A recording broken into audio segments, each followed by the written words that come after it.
Welcome to Everise EverXchange. Hi, my name is Rob Jimenez, Chief Growth Officer for Everise. I have the pleasure of talking about healthcare today with Everest and talking about the challenges, the economic factors, and generally the key trends affecting and impacting healthcare and service providers like Everise in today's challenging market. Thank you, Rob. Great to be part of this conversation.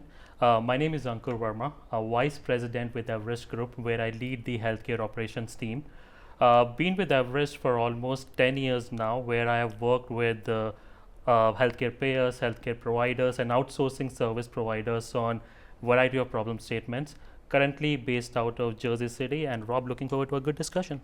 Ankur, today's reality in healthcare is changing so fast. Obviously we're coming to that time of year where all of us are getting ready for the most exciting part of healthcare, which is our AEP season. The reality is AEP is different every year. Love to hear your perspective on what's changing this year versus others, and what are some of the factors that are impacting service providers? Sure, Rob. I think that's an interesting question.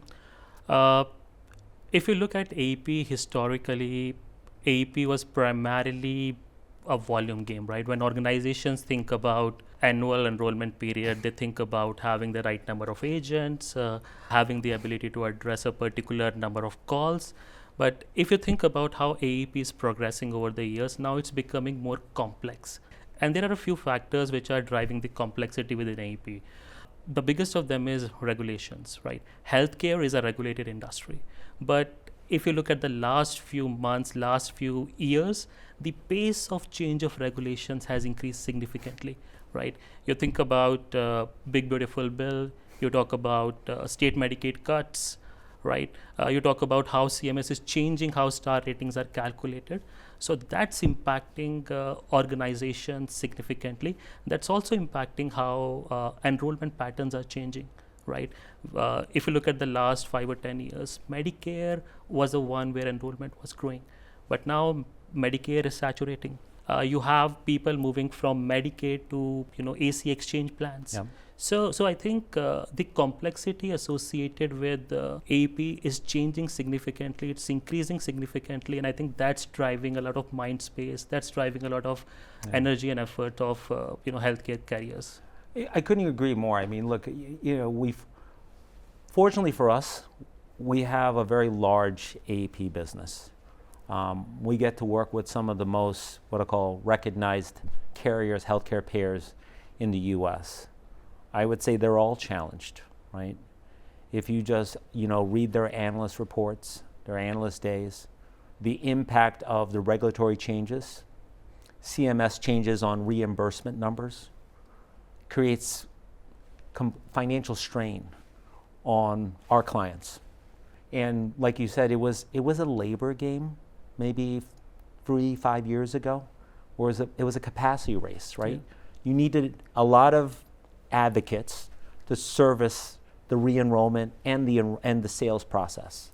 I think today, when I think about AEP as a marketplace, we have so many different demographics now that, quite frankly, were not as present 5 years ago as they are now.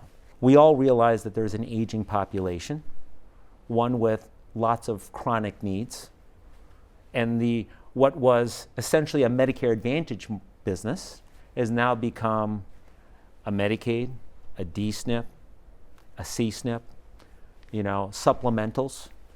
And so when you think about the various plans now that you have to now essentially integrate and enroll members every year, and then also there's just this, what I'll call, in some cases, patients' members are looking for the right plan. So they're not just re-enrolling every year, where it used to be just a re-enrollment process. Now it's like you have to be an advisor more often than not, because one, is your provider in plan?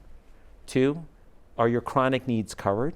3, the whole conversation around gap to care is also now present in a lot of these conversations.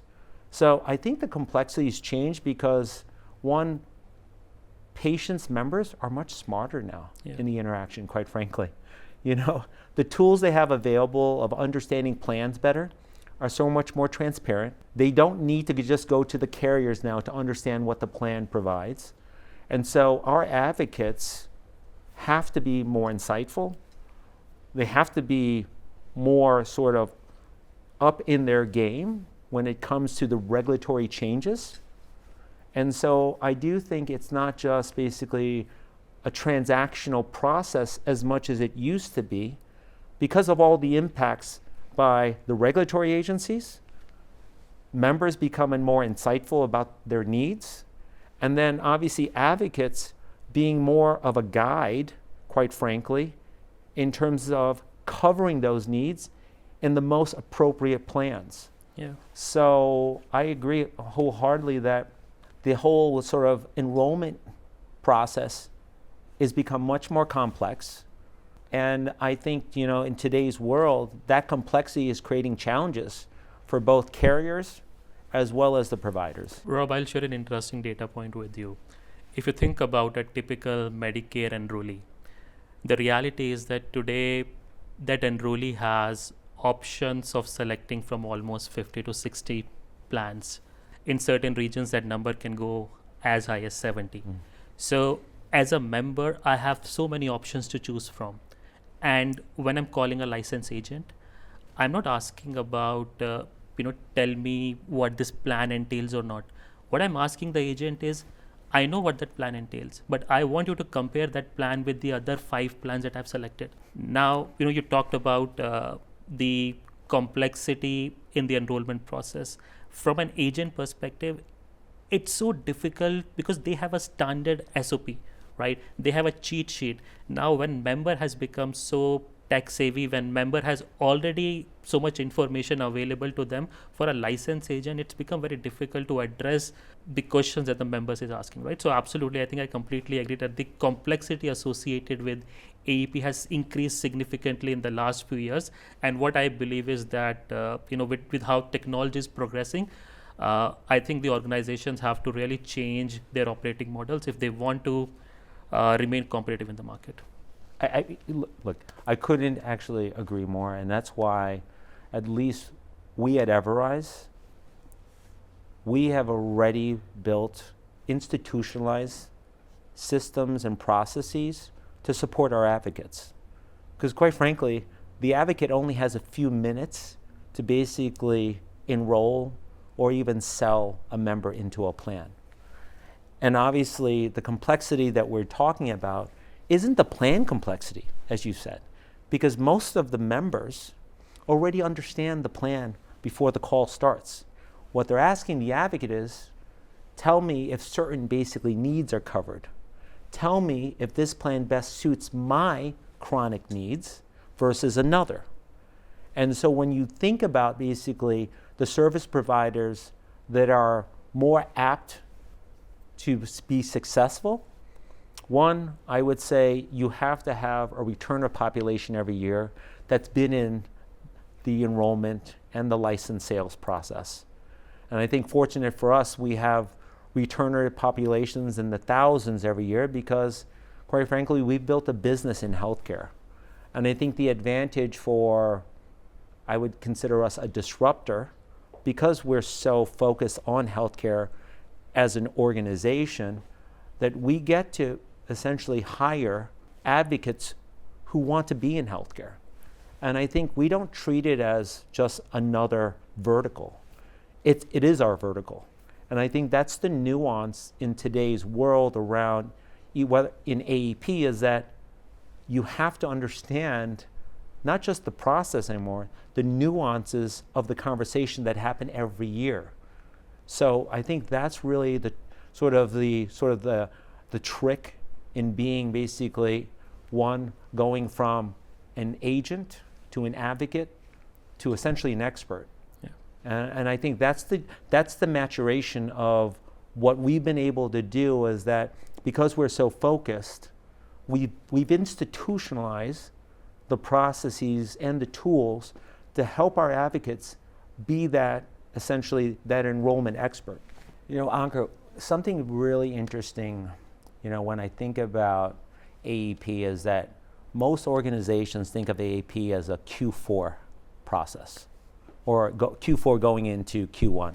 Actually, I think for us, the operational basically wherewithal because of having done it now for over a decade is that we treat it as a year-round business. And from the time we exit enrollment, sometime in January and February, we're already planning for the next enrollment season. We're already having conversations with our clients around best practices, lessons learned, and then what is the re-engineering we need to do to create more, in some cases, conversions, and in some cases, better member experience. For us, AEP is a 12-month process. And because of that, we are already training our advocates for next year. So by the time we exit, actually sometime in Q1, we're already now retraining our advocates for the next member season. And part of that is also being aware of the regulatory changes that are coming down, usually around the early part of the year. We're looking at the reimbursement, basically percentages that the CMS guidelines basically share in January and then obviously sometime in March and April. And I think for us, it's a continuous process. And because it's a continuous process, we're educating every month what we need to do in order to be a better enrollment expert. And so for us, it's always about hiring the right persona, because let's face it, this is the time of year where your voice matters, because you're trying to advocate for the right plan. And then more importantly, in some cases, you're selling on behalf of the carriers the right plan. And so it takes a certain persona to be able to be, let's just say, empathetic, but also to have a personality by the time they engage. So for us, again, even this past year, we implemented star rating training modules. Now a lot of people ask us, why star ratings? Because at the end of the day, that's how our clients get measured. It affects them in terms of the reimbursement bonuses. So for us, you can see it's not just about, it starts with hiring the right advocate, retaining the right advocate, but then more importantly, it's basically educating them throughout the year. Because again, I think you said it earlier in the conversation, the challenges of the complexity of the changes in the regulatory basically requirements change annually. And it's up to us as an employee of these advocates to ensure that they're educated on all the changes, because those are the same changes the members are going to be asking about when they make the call. So for us, this is a year and 12-month process. It's a process that never ends, quite frankly. And because of that, we continuously develop not just training modules, but also tools and technologies that allow our advocates to be up to date on the latest and greatest. So Rob, I think that's very interesting what you said, right? So one of the privilege of being an analyst is that I get to interact with the healthcare payers day in, day out. And not only interact with them, but also look into their business. And, one of the things which is clear that the best-in-class healthcare payers, if we can call them that, differentiate them from some of the laggards in the industry is how they are looking at AEP. Are they looking at AEP as a seasonal event, or are they looking at it as something which they have to work on continuously, right? They identify gaps in one AEP season. They implement those gaps, they identify solutions for those, they implement those solutions in the next AEP period and so on, right? So I think that's what differentiate best-in-class healthcare payer, if you can call it, compared to laggards. What I'll also highlight is, we have this internal framework, what we call PTSD. Now it's a bit somber, but the way we define PTSD is process, technology, skills, and data. Now, as healthcare payers are thinking about AEP as a process, right? As they are thinking about how to transform their operations, how to become ready for the complexity that we talked about. They should not only think about the talent, they should think about the process, they should think about the technology, they should think about the data, and they should think about the skills, right? You talked about skills, right? Where it's not only the pre-AEP training which is important, but what's also important is that as an organization, you are also incorporating the feedback in real time. You're also focusing on the post-AEP training. You're also focusing on, as agents are interacting, you're also focusing on how those agents are looking into their metrics and learning from that, right? Similarly, take example of technology, right? When, as an organization, if my agent does not have access to the right technology tools, it would become very difficult for my agent to respond to the complex questions that members are asking, right? Yeah. And that tools can take any shape and form, right? We hear about AI-driven decision support tools. We talk about next best action tool, right? Similarly, data.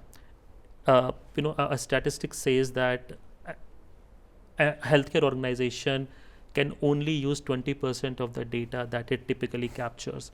80% is what it's not using. So if as an organization, if as a healthcare payer, I really want to provide more personalized recommendations to my members, I have to use that 80% of the data. So I need to have the right data management strategy. I should think about integrating the different functions I have, integrating my training function with my operations function, with my claims data. So I think as an organization, when a healthcare insurance company is thinking about transformation, they're thinking about addressing AEP effectively, they have to act across the 4 layers, right? The PTSD layers. Yeah, I agree. I mean, look, when we talk to our healthcare payer clients today, obviously they're all asking us about can we do things better? In some cases, what I would say, in a less costly way. But that becomes basically sort of what I would call an odd conversation, because at the end of the day, we're also impacting their star ratings. And their star ratings are essentially sort of their sort of presence to the marketplace, because they get to say that at a 4 or at a 5, we're a premier basically carrier, which affects obviously their bonuses and their reimbursements with the CMS organization. However, we balance that conversation, because at the end of the day, we're so focused on ensuring that their member experience. And if you think about basically star ratings, there's 40 plus I call vectors today. They're going to simplify it a little bit, maybe to 25. But at the end of the day, member experience is such a sort of a large percentage of how the star ratings get affected, that we can't, what I'll call, marginalize just because of cost. What we do is we help our agents be more efficient, more productive, earlier. And that really means whether it's having an agent assist tool, to your next best action, having the right knowledge bases, right? Curating the right knowledge, basically to affect the conversation, so that our agents can be the empathetic conversationists that all the members are clamoring for. So for us, it's about how do we help our advocates be conversational? Because being in the conversation, being present, is the difference between having someone enroll or having someone go somewhere else. Yeah. And for us, that's the difference in terms of how we treat, AEP, is that we realize that experience is of the utmost value to our carriers, regardless of the other metrics. Obviously, we have, things like AHT and obviously things like repeat calls that we're constantly aware of. But the number one metric for us, and in which we measure ourselves and our clients implore us, is experience. And that becomes very important. We talked about how an enrollee typically has option of selecting from hundreds of plans, right? So in my experience, the biggest differentiator that an organization can create in the market is the customer experience, right? If you can create the right experience for the member, you'll not only acquire that member, but you'll also retain that member. Absolutely. Right. Sometime back, I I wrote a white paper on, so we called it Member Engagement of the Future. And as part of that white paper, I had the opportunity to speak with some members. And you know what? Majority of those members told me that when they call up a license agent, when they call up a sales agent, depending on the conversation, they made up their, so in more than 50% of these situations, that first call decides if they want to opt for that plan or not. Absolutely. Right. It's not what's there in the plan. It's primarily what experience you are providing that member that creates a difference. Couldn't agree with you more. Yeah. You know, Ankur, I'm curious, and obviously there's a certain time of year where we're all on pins and needles waiting for your report. And obviously we're all cognizant of the Everest Peak Matrix. We know that you've obviously spent a lot of time in the verticalization and obviously the sub-verticals and horizontals in which, you know, obviously you essentially rank us. I'm curious, you know, this year we've had the pleasure to participate. I'd like to say thank you for the recognition, but how does, you know, AEP, member services, you know, CXM play into the conversation of who's a leader, who's a contender, who's an aspirant? Love to hear your perspective on how this year's basically Peak Matrix played out, and you know what differentiates leaders from the others. Sure, that's a very interesting question, Rob. Something which is closer to our heart. We publish Peak Matrix across different industries, across different segments, and healthcare, as you know, it's one of the biggest industries in the US, and a large part of healthcare is contact center or customer experience, as we call it.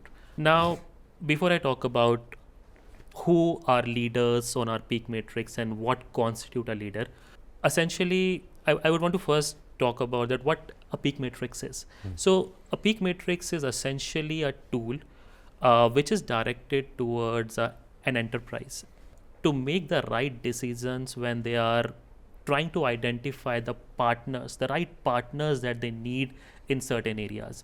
It could be healthcare CX, it could be, let's say, payment integrity, it could be claims, it could be revenue cycle management on the healthcare provider side. But essentially, it's a tool directed towards healthcare enterprise or any enterprise. Now, when we do this Peak Matrix, we have a very robust framework that takes into account multiple factors. You know, if I have to give you a precise number, it would be somewhere around 70 to 80 factors, ranging from the scale of the partner, the portfolio of the partner, the kind of clients that the partners have. We also look into the tech investment that the partner is making. We also look into the delivery network that you have, the vision that you have, the strategy that you have. So it's a very extensive evaluation tool that takes into account multiple dimensions, and then we come up with this framework where we say, when we look into the service providers, when we look into the partner market holistically, these are the right companies who are the leaders in this particular segment. Now, what does a leader mean? Leader is not somebody who is the biggest in the industry. Leader is not somebody who is growing fastest. Leader is somebody who is most suited to address the evolving needs of the enterprise. So that's what a leader tag means. So to give an example, if you think about healthcare CX in the last 12 to 24 months, I think 2 or 3 things are happening, right? One, there's a lot of penetration of technology, right? Industry is moving towards platform, industry is moving towards identifying use cases of AI, industry is moving towards embedding technology in the workflows, right? The second thing which is happening is we are moving towards an approach where your service providers are not only service providers, but they are becoming strategic partners, right? Now, when we look into these 2 big shifts, right, where you have technology playing a significant role and where you have service providers becoming partners. Now, a leader tag means that these are the service providers, or these are the companies who can really fulfill these needs of the enterprise. Ankur, I'd love to hear your perspective on what makes a leader. We've obviously had the distinction of being a leader this year. You can't imagine how honored we are to be a leader within the peak. I'd love to hear your perspective on what is a leader. Sure, Rob. Let me answer this in this way, Rob. When we think about a leader, and when we evaluate the capabilities of a leader on three important dimensions of any operations, right? It could be healthcare operations, people, process, and technology. There are certain things that these leaders are doing which most of the other service providers in the industry are not. For example, let's talk about the people side of the equation. In the industry, we are seeing the leading companies, the leading service providers coming up with innovative solutions like dynamic workforce management, right? Which is ramping up and down, providing support to healthcare payers in ramping up and down resources as per their needs. Having real-time visibility of the performance of agents, right? So from a people perspective, there is something different that these leaders are doing which the other companies are not, right? Similarly, on the technology side, right? Leaders are the companies who are investing in the right technologies, and they're not investing in those technologies just as an offering for the buyer community. They are co-investing with the buyer community, right? So we have seen examples where these leaders are strategic partners for many healthcare payers. They are doing joint investment, they are doing joint innovation, and these investments are creating impact for the healthcare payers. Impact in terms of, let's say, reduction in handling time, impact in terms of improvement in satisfaction scores for members and so on, right? Then comes the process, which is the most difficult, right? Because when you think about many health insurance companies, their operations are very siloed. There are different teams that exist, right? Now, the leaders are the service providers. They are the partners who are able to integrate these siloed operations of healthcare payers. They are able to bring out the right technologies. They are able to bring out the right templates using which healthcare payer companies are able to integrate their operations. So I think when we say a leader, I think there are certain investment in people, process, and technologies that these service providers are making, which is creating impact for healthcare payers. I couldn't agree with you more. I mean, the fact of the matter is, fortunately for us, we've invested much of our basically sort of process, technology, training into healthcare because it's a strategic vertical. And to your point, we believe that having the right tools, having the right technologies, partnering with our clients on the re-engineering of workflows and processes is the only way we get to impact outcomes.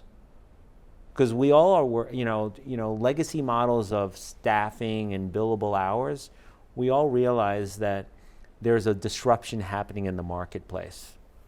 It's not just AI disruption, it's also show me different basically ways that you can impact my business beyond just billable hours. And so the tools, the technologies, we've obviously invested a lot in EverAI. EverAI is our own AI product portfolio, and whether it's, it starts with hiring, next step is training, then it's basically in continuous improvement, it's co-assist. But at the end of the day, everything we're doing is to essentially change the narrative around it's just an advocate. We want basically our clients, our payers, to feel like our advocates are not just an extension of their brand, but they're actually almost like a concierge care coordinator on behalf of the carrier so that we impact the experience more efficaciously or effectively in ways that almost you don't see. Yeah. Because we can always take a call, you can always handle the average handle time, you can always basically, can do the conversion. but it's how the member feels after the call that affects things like CHAPS. CHAPS is an annual survey, and for us, we remind our advocates of that annual survey, even though they're not the ones they're surveying, but they're surveying the experience, and we are part of that experience. And I think, Rob, that's very important, because that's what creates the difference when it comes to the healthcare payers, right? I'll give you an example. So when we were doing this research, when we were doing this peak matrix, we started with almost 300, 400 companies that provide healthcare CX supports to insurance carriers. It is a highly competitive market, and you know it, right? Now, filtering that 300, 400 to 50, to a list of 50 was easy, right? It was easy because you can go to the website of these companies, you can have one conversation with the leadership of these companies, and after that one conversation, that not the ones that you want to put on the peak matrix. But now when it comes to the list of 50, identifying the top 5, top 7 from the 50, I think that's a difficult task, and that's where our conversations with the healthcare payers help us. So you talked about how the healthcare payers, when they really feel that a service provider is my partner, when the service provider invests in the innovation of healthcare payers, I think that's when the expectations that these payers have with the with their service providers are fulfilled, and that's also contribute to a significant degree who are the leaders on our peak matrix. We talk a lot about just the business of AEP. I almost make the argument that AEP starts with strategy. And what I mean by that is that if you treat AEP as just an annual process, I think you're missing the whole essence of what AEP is to the payers, which is essentially their most important time of year. At Everise, we start strategizing about AEP right after the season is over. And strategy to us is, one, best practices, lessons learned, collaborating with our payers around what does next season look like. Because we know the demographics are changing. We also know that the markets that they're servicing are going to change, right? We know that in some cases our payers are getting out of certain markets.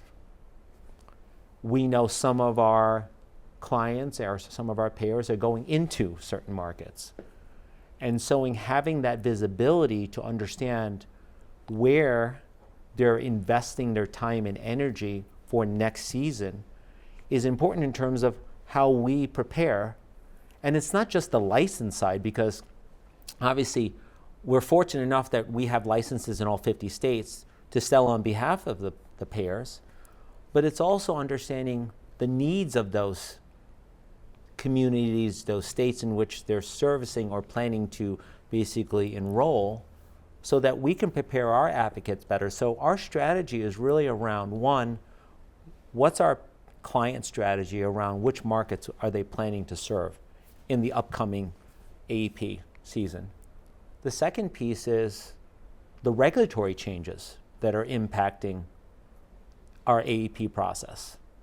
And so that education starts, and which is part of our playbook, is that education starts now in March and in April. A lot of what I would say, a lot of service providers, BPOs, they think of AEP sometimes as it's the Q4 process. We don't think of it as a Q4 process. We think of it as basically a 12-month process. And that 12 months starts actually from the moment AEP ends for us. And that's why strategy around understanding the needs and the requirements of our payers going into next season, understanding the regulatory changes that are impacting things like reimbursement going into next season, and then more importantly is like, what are we going to do different? Like when you think about it, actually this past year, when we asked our clients what was the most important thing that we could help deliver on your behalf that's more of an outcome? And they said, help us with our star ratings. And my first question back to them is, how do we help you? It's easy to say member experience, but then it's understanding the 40 plus factors that impact star ratings. We might not impact all 40, but we might impact 5 or 10. And it's the education of what those 5 or 10 are that are important to our advocates, because that's the training we do. And the good part of what we did last year, the innovative part, is that we put in STARS training modules into our curriculum to have our advocates better sort of aware of the things that impact member experience, would then basically impact star ratings. So you can see it's a continuous process for us. It never stops, quite frankly. I mean, which is why I believe we have some of the most best-in-class processes and technologies and tools, because we don't treat it as just a Q4 process. We treat it as a 12-month process, and we're always having conversations every month in terms of the things we can do better. Yeah, I think, Rob, it's a very important question, that how to convert a successful strategy into a successful execution. Yep. Right? A lot of companies, a lot of payers fail at this, but then there are successful examples of companies who are able to convert right strategy into right execution. Now, when I think about converting strategy into execution, there are 4 or 5 elements. First, you talked about it, the timelines. You can't plan for AEP in Q4 or Q3. You have to start from Q1 and Q2. Mm-hmm. You have to bring your partners on board in Q1 and Q2. You should not wait for Q3 and Q4. I think that's very important. Yep. So the first part is the timelines. Mm-hmm. Second part is the workforce management and training. Right? You gave such a good example that now as part of your curriculum, you have star ratings training as well.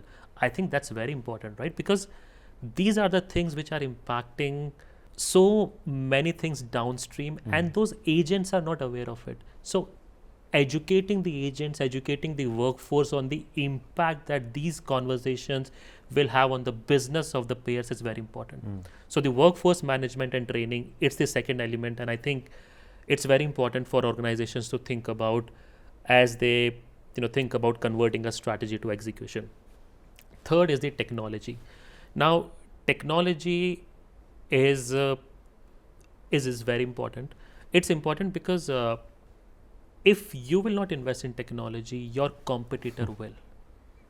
And we are in times where you have access to so many tools, you have access to so many platforms, and you have access to so many contracting models with the companies who are providing these tools and technologies, right? So there is no excuse for you to not invest in these technologies.